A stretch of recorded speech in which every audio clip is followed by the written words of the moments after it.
बहुत समय पहले की बात है। एक सुंदर सा गांव था जहां हरियाली, नदियां और चिड़ियों की चहचहाहट चारों तरफ गूंजती थी। उसी गांव में आर्या नाम की एक प्यारी बच्ची रहती थी। आर्या बेहद कल्पनाशील थी। जब भी वह आसमान में उड़ते पंछियों को देखती या तारों से भरे आकाश को निहारती, उसके दिल में यही ख्याल आता, काश मेरे पास भी पंख होते तो मैं चांद और तारों के बीच उड़ सकती।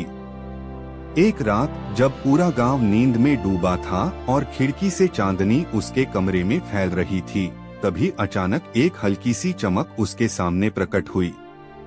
वह चमकते चमकते एक नन्ही परी का रूप ले ली। परी के पंख मोती जैसे सफेद थे और उसके हाथ में सोने का चमचमाता पंख था। परी मुस्कुराते हुए बोली, आर्या, तुम्हारी सच्ची ख्वाहिश ने मुझे बुलाया है।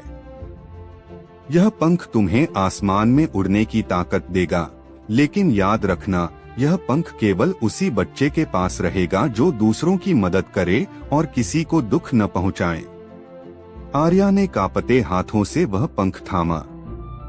जैसे ही उसने उसे कसकर पकड़ा, अचानक उसके पैरों के नीचे से जमीन खिसक गई और वह हवा में उड़ने लगी। उसकी आंखें खुशी से चमक उठीं। वह घर की छत, फिर पेड़ों की ऊंचाइयों और देखते ही देखते गांव से भी ऊपर पहुंच गई। अब आर्या ने तारों को इतने पास से देखा जैसे वे उसकी दोस्तें हों। बादल उसके लिए झूले बन गए। वह चांद के चारों ओर गोल गोल घूमने लगी और हंसते हंसते अपनी आवाज आसमान में गूंजने लगी। लेकिन तभी उसे नीचे से किसी की हल्की सी चीख सुनाई दी। उसने देखा कि एक नन्हा सा पंछी अपने घोंसले से गिरकर रो रहा था। उसके पंख छोटे थे, वह उड़ नहीं सकता था। आर्या तुरंत नीचे उतरी और जादुई पंख की मदद से उस चिड़िया को धीरे से उसके घोंसले में पहुंचा दिया।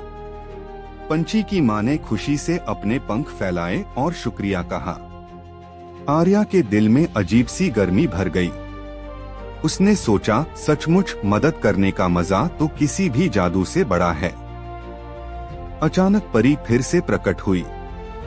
उसकी आंखों में चमक थी। वह बोली, आर्या, तुमने जादू का सही इस्तेमाल किया। याद रखना, असली उड़ान वही है जो हमें औरों की मदद करने और उन्हें खुश करने की आजादी दे। यह पंख हमेशा तुम्हारे दिल में रहेगा, भले ही आंखों से न दिखे। धीरे धीरे आर्या को नींद आने लगी। वह फिर से अपने बिस्तर पर लेट गई और गहरी नींद में चली गई। अगली सुबह जब उसकी आंख खुली तो वह सुनहरा पंख गायब था, पर उसके दिल में अब साहस और खुशी का पूरा आसमान भर गया था। मोरल: सच्चा जादू किसी के पास पंख होने में नहीं, बल्कि अपने दिल से दूसरों की